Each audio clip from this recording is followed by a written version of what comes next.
Será que uma lesão no cérebro pode transformar alguém em um gênio? Oi pessoal, meu nome é Bruno, eu sou biomédico, mestre em ciências e nesse vídeo aqui eu quero explicar para vocês sobre a neurobiologia da síndrome de Savant.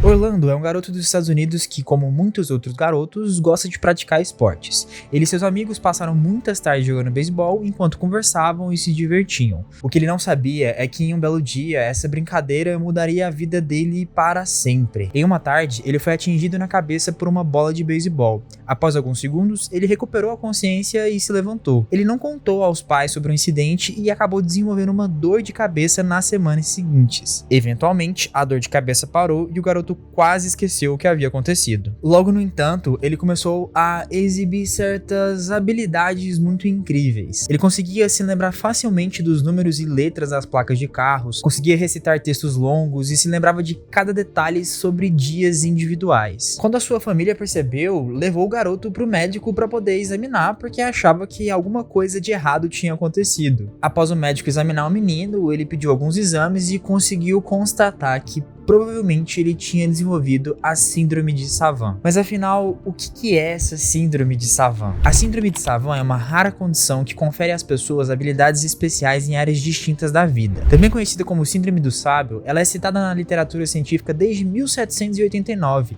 quando Benjamin Rush, um dos pais da psiquiatria americana, descreveu a incrível habilidade de calcular de Thomas Fuller, que de matemática sabia pouco mais do que contar. Os indivíduos afetados por essa condição acabam desenvolvendo habilidades únicas de forma muito interessante em diversas áreas diferentes, como literatura, artes, matemática e até mesmo ciência. Eles frequentemente tocam piano de ouvido com afinação perfeita, pintam obras de arte elaboradas ou sabem em questões de segundos qual será o dia 11 de janeiro de 4096. Pessoas com essa síndrome de Savant acabam tendo uma memória muito extraordinária. Há relatos de um homem com síndrome de Savant que conseguiu recitar os primeiros 22 mil dígitos do número pi, o que é uma coisa fascinante só de pensar que ele conseguiu recitar se ele estivesse lendo. Agora ele nem estava lendo, então imagina o tanto que ele tinha uma memória para essa coisa específica que era o número pi. Para a gente entender melhor o que é essa síndrome e quais são as hipóteses que a gente tem para explicar o que está acontecendo no cérebro das pessoas,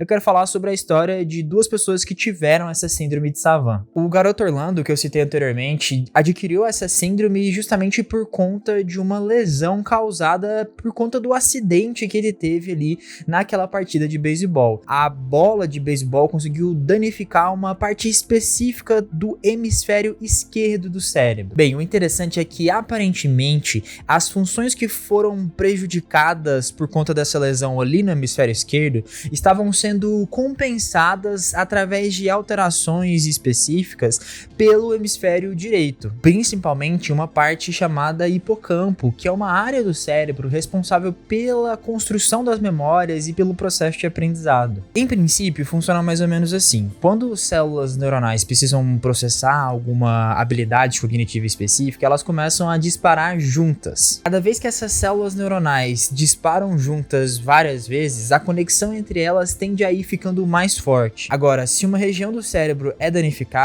pode acontecer de outras regiões do cérebro que não eram responsáveis pela função daquela região afetada de assumirem aquela função através de um aumento da conectividade, um aumento da atividade entre os neurônios dessa área. Com o tempo, isso pode até completamente reconectar o cérebro e fazer com que aquela função que antes era exercida por aquela parte do cérebro acabe sendo exercida por outra parte de forma compensatória. Esses processos basicamente são a neuroplasticidade, que eu já falei em um vídeo aqui no canal, que nada mais é do que as alterações estruturais e funcionais dos neurônios e das redes neurais que a gente tem o tempo todo no cérebro. Mas obviamente, antes de você sair batendo a cabeça por aí para tentar virar um gênio savant, lembre-se de todas as vezes que você já caiu, bateu a cabeça e não desenvolveu nenhuma habilidade única, tá bom? Então segue o meu conselho, não fique inventando de querer bater a cabeça não, deixa seu like aqui embaixo se você estiver gostando e vamos entender melhor a relação do transtorno do espectro autista com a síndrome de Savant. Como eu disse anteriormente, a síndrome de Savant é muito rara, mas Mas, de forma intrigante, ela é bastante prevalente, ou pelo menos mais prevalente do que se esperaria em uma população específica, que é a população de pessoas diagnosticadas com o transtorno do espectro autista. Inclusive, calcula-se que cerca de 10% da população incluída no espectro autista apresente a condição de síndrome de Savant. Um caso bem famoso é o Will, um autista que foi diagnosticado com autismo nível 1 de suporte e que, como qualquer criança, nunca foi muito interessado em calendários. Até porque parece ser um assunto bem chato, né? Mas, de repente, ele conseguiu desenvolver uma habilidade muito única de conseguir calcular de forma muito rápida que dia da semana vai cair qualquer dia de qualquer ano. Ou seja, ele conseguia basicamente falar assim, que dia da semana que ia cair o Natal, né, o dia 25 de dezembro ali do ano 2500. E o que explicaria essa ligação entre o transtorno do espectro autista e a síndrome de Savant? Bem, a gente ainda não sabe.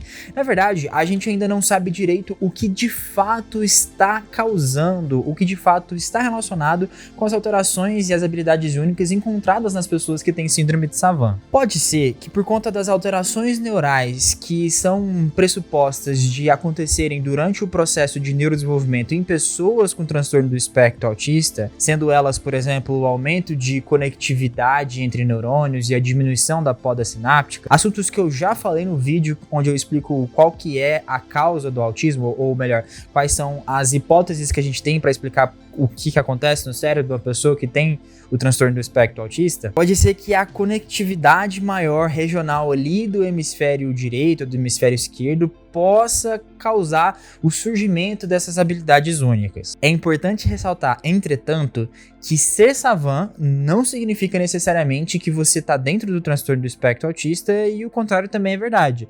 Não significa que se você está dentro do transtorno do espectro autista, você é um Savant. A gente ainda precisa de muita pesquisa para poder conseguir entender o que acontece no cérebro das pessoas que desenvolvem essa síndrome. Mas é muito interessante a gente ficar sabendo de que existem certas alterações de neuroplasticidade no cérebro que podem desenvolver essas habilidades únicas, e é muito legal a gente saber como o cérebro acaba se adaptando através da ocorrência de lesões. Espero que vocês tenham gostado, muito obrigado pela atenção e até mais!